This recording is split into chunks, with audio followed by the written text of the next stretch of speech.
चलिए और अब एक नजर डालते हैं प्रदेश की कोरोना अपडेट पर। प्रदेश में कोरोना के मामले 1,30,000 के पार पहुंच चुके हैं।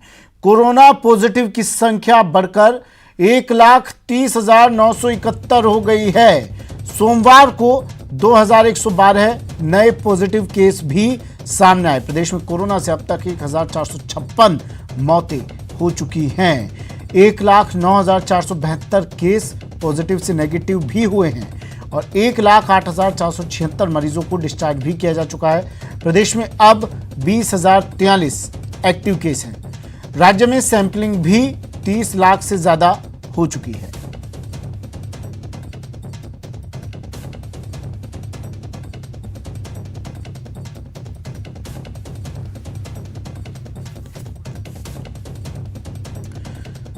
सूबे के हाल ये आपको बता रहे हैं। मरुधरा में 1,30,971 मामले अब तक कोरोना के आ चुके हैं, जिनमें एक्टिव केस 20,043 है।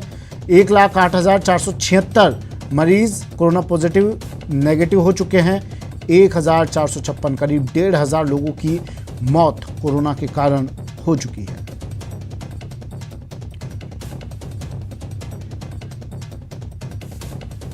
जयपुर से लवली वधवा मेरे सहयोगी हमारे साथ सीधा जुड़ गए हैं। लवली, कोरोना अपडेट प्रदेश भर की।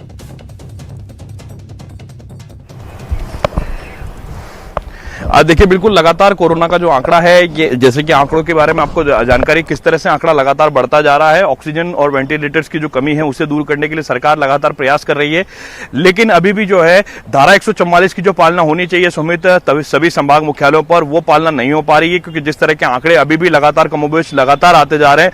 और अब जो ये कोरोना है ये लगातार अर्बन एरियाज से जो है ग्रामीण एरिया की तरफ जो है वो रुख करता हुआ नजर आ रहा है, क्योंकि अब जो केसेज आना शुरू हुए हैं वो ग्रामीण एरियाज के ज्यादा केसेस हैं और मौतों का आंकड़ा भी ग्रामीण एरिया से ज्यादा आ रहा है, क्योंकि लोग समझ नहीं पा रहे हैं इस बीमारी को। अचानक सांस लेने में तकलीफ होने की शिकायत मिलती है और सरदर्द की शिकायत मिलती है, तेज बुखार होता है और उसके बाद में इस तरह की मौत की खबरें लगातार आ रही है। जो मौत का आंकड़ा लगातार बढ़ रहा है उसे रोकने के लिए और कोरोना को लगातार रोकने के लिए मास्क को वैक्सीन के रूप में बताया गया है, वैक्सीन के रूप में कहा गया है, लेकिन अभी भी लोग जो है वो पूरी तरह से पालना नहीं कर रहे हैं और उसकी लापरवाही वो खुद तो भुगत ही रहे हैं, साथ ही साथ में दूसरे लोग भी भुगत रहे हैं। मास्क नहीं लगाने के कारण ही बड़ी तादाद में जो लोग हैं वो संक्रमण के शिकार हो रहे हैं। ऐसे मामले भी आ रहे हैं लवली जिनमें सिम्टम्स नहीं दिखाई दे रहे हैं? इस तरह के मामले भी आ रहे हैं? देखिए, बिल्कुल इस तरह के मामले भी आ रहे हैं सुमित। कई मामले ऐसे हैं जिन लोगों में कोरोना होकर के चला गया, लेकिन बाद में सांस लेने की तकलीफ होती है। उन्हें ना तो बुखार की शिकायत है, ना जुकाम है, ना कुछ और है, लेकिन उन्हें सीधे तौर पर सांस लेने में तकलीफ होती है या घबराहट होती है। उसके बाद में जब उन्हें अस्पताल में भर्ती कराया जाता है तो पता लगता है कि उनके जो लंग्स हैं वो 70 से 80% तक डैमेज हो चुके हैं। ऐसे कई मामले हैं जिनमें लोगों की मौत भी हो चुकी है। तो लोगों को इससे डरना नहीं होगा, मिलकर के लड़ना होगा, लेकिन इसके साथ साथ में ही मास्क लगाना कंपलसरी है। सैनिटाइजर का उपयोग, 2 गज की जो दूरी के लिए कहा गया WHO की ओर से, भारत सरकार की ओर से, राज्य सरकार की ओर से 2 गज की दूरी का पालन भी हो जाए और मास्क का पालन हो जाए, तो शायद ये आंकड़े जो बढ़ते हुए नजर आ रहे हैं। कोटा के हाल जान लेते हैं। अर्जुन मेरे सहयोगी कोटा से जुड़ गए हैं। अर्जुन, क्या अपडेट है? कोटा से धारा 144 लगा दी है, लेकिन जयपुर से लवली अभी बता रहे थे कि फिर भी लगाने के बाद भी लोग उतने सतर्क नहीं दिखाई दे रहे हैं, उतने जागरूक नहीं दिखाई दे रहे हैं। कोटा के क्या हाल? कोटा में भी सुमित इसी तरह की तस्वीरें देखने को मिलती है। जब बाजारों में निकलते हैं लोग समझ नहीं पा रहे हैं। सरकार ने धारा 144 लगा रखी है, 5 लोगों को एक जगह इकट्ठा होने पर प्रतिबंध लगा रखा है, लेकिन लोगों से जागरूकता के बावजूद लोग समझ नहीं पा रहे हैं। और यही कारण है कि लगातार जो कोविड के संक्रमित रोगी हैं वो बढ़ते जा रहे हैं। कल कोटा जो न्यू मेडिकल कॉलेज है वहां पर चिकित्सा शिक्षा जो सचिव है वैभव गलरिया, उन्होंने दौरा किया और डॉक्टरों की जो टीम थी उनके साथ, तो उन्हें यही निर्देश दिए गए कि जो भी कोविड के जो पेशेंट आ रहे हैं तो उसके बेहतरीन इलाज किया जाए और सरकार की तरफ से कोई बजट का अभाव नहीं रहेगा। साथ ही जो न्यू मेडिकल कॉलेज अस्पताल है वहां पर इमरजेंसी एक वार्ड भी बनाया जा रहा है, ताकि जो गंभीर रोगी हैं जिनका इलाज बहुत तत्काल करने की जरूरत है उन लोगों के लिए इमरजेंसी वार्ड बनाया गया है। और उसी में जो ऑक्सीजन जो सिलेंडर है वो सारे उस तरह की व्यवस्थाएं की जा रही है। यहाँ पर जो मेडिकल कॉलेज अस्पताल है उसी में सचिव ने कल इनॉग्रेशन भी किया है। जो ऑक्सीजन जनरेशन प्लांट है 260 सिलेंडर का, तो वो एक सुविधाएं लगातार बढ़ाती जा रही है सरकार।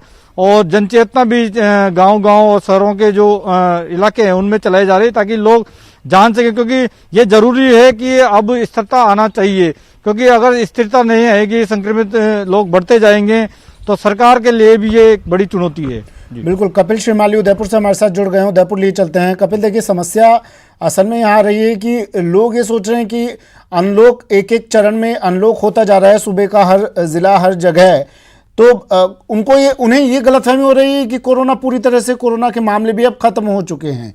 लेकिन इस गलतफहमी को दूर करना भी अनलॉक के चरणों की तरह आगे बढ़ना एक बड़ी चुनौती होगा प्रशासन के लिए, सरकार के लिए।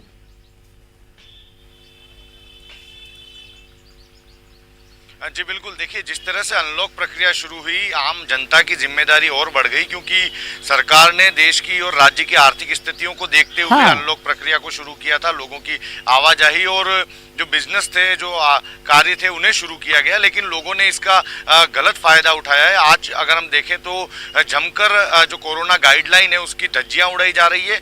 आम जनता जिसे इसके लिए अवेयर होना चाहिए वही इसकी पालना करते हुए नजर नहीं आ रहे हैं। और ये वजह है कि उदयपुर में अगर हम सितंबर के महीने की बात करें तो पिछले 28 दिनों में उदयपुर में 49 मौतें हो चुकी है और 1750 से ज़्यादा पॉजिटिव केस सामने आ चुके हैं, जो कि अब तक का किसी महीने का सबसे बड़ा आंकड़ा है। और जिस बहुत तेजी से ये जो कोरोना संक्रमण है उदयपुर में भी फैलता हुआ नजर आ रहा है। कुल 481 एक्टिव केस उदयपुर में बने हुए हैं, उसमें से 178 को चिकित्सा विभाग ने होम आइसोलेशन में रखा है। हालांकि अन्य संभाग मुख्यालयों की तुलना में उदयपुर की रिकवरी रेट अच्छी बताई जा रही है, लेकिन जिस रफ्तार से संक्रमण बढ़ रहा है ये एक बड़ी चिंता का विषय है। जी चलिए ठीक है। कोरोना से अब तक 1,500 के करीब मौतें हो चुकी हैं प्रदेश में, लेकिन लोग समझने को तैयार नहीं है। कितने जागरूकता अभियान इन लोगों के लिए चलाए जाएंगे ये समझ से बाहर है। सरकार बार बार अपील कर रही है, कह रही है कि सोशल डिस्टेंसिंग का पालना करें।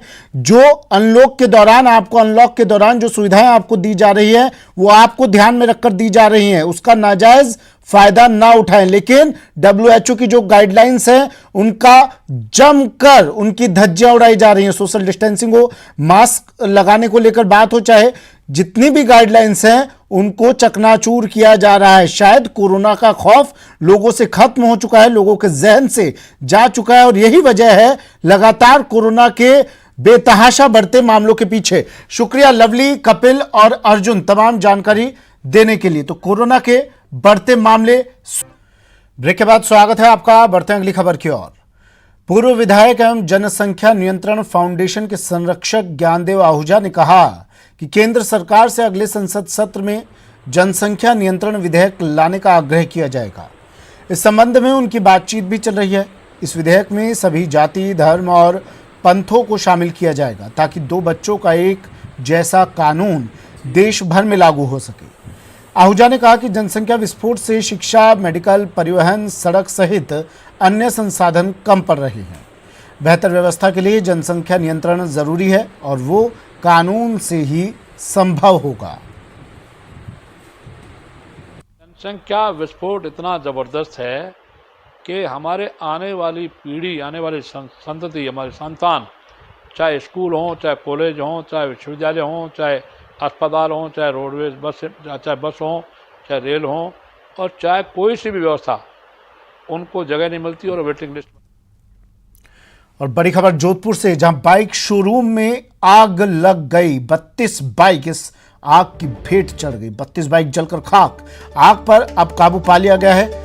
आग लगने के पीछे का कारण शॉर्ट सर्किट बताया जा रहा है। बता दें कि जोधपुर शहर के भदवासिया क्षेत्र में स्थित ऑटोमोबाइल के शोरूम में आज अचानक आग लग गई, जिससे करीब 32 गाड़ियां जलकर राख हो गई। आग की सूचना पर मौके पर दमकल की गाड़ियां पहुंची और 2 घंटे की मशक्कत के बाद आग पर काबू पाया गया।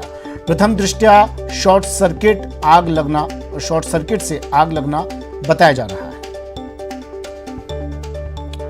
और ये तस्वीरें जोधपुर की तस्वीरें, जहां एक ऑटोमोबाइल के शोरूम में आग लगी और 32 बाइक, ये देखिए तस्वीरें देखकर इस आग से हुए नुकसान का अंदाजा लगाया जा सकता है।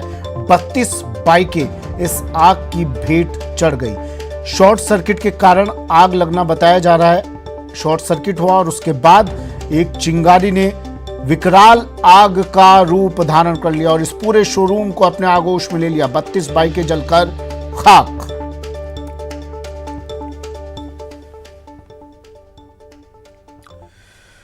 चित्तौड़गढ़ में मेवाड़ विश्वविद्यालय के छात्रों ने डिग्री की मांग को लेकर प्रदर्शन किया। जिला मुख्यालय पर मेवाड़ विश्वविद्यालय के छात्रों ने प्रदर्शन कर जिला कलेक्टर को ज्ञापन भी सौंपा।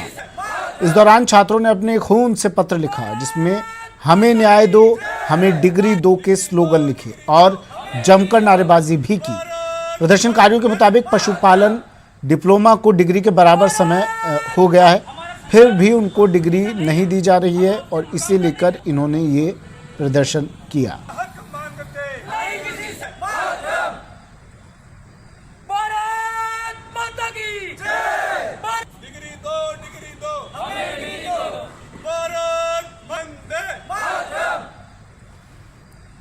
हमारा संघर्ष ऐसा नहीं है, हम आपसे मुकाबला नहीं कर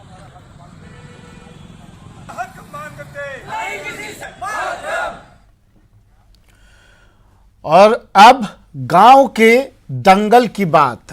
आज उप सरपंच पद के लिए चुनाव हो रहे हैं, मतदान हो रहा है। जयपुर के 70 ग्राम पंचायतों में ये चुनाव, आंधी की 26, किशनगढ़ रेनवाल की 24 और फागी की 20 ग्राम पंचायतों में आज उप सरपंच चुने जाएंगे। नवनिर्वाचित पंच उप सरपंच का चुनाव करेंगे। भरतपुर से बड़ी खबर है, कामा में उप सरपंच के लिए नामांकन शुरू हो गया है। नामांकन जांच होने के बाद चुनाव होगा। 12 बजे से पंच उप सरपंच को वोट देंगे। मतदान के तुरंत बाद ही मतगणना भी होगी, तुरंत ही इसके रिजल्ट भी आ जाएंगे। 70 ग्राम पंचायतों में चुनाव है। आंधी की 26, किशनगढ़ रेनवाल की 24 और फागी की 20 ग्राम पंचायतों में उप सरपंच चुने जाएंगे और जिन पंचों का चुनाव हुआ है वही उप सरपंचों का चुनाव करेंगे।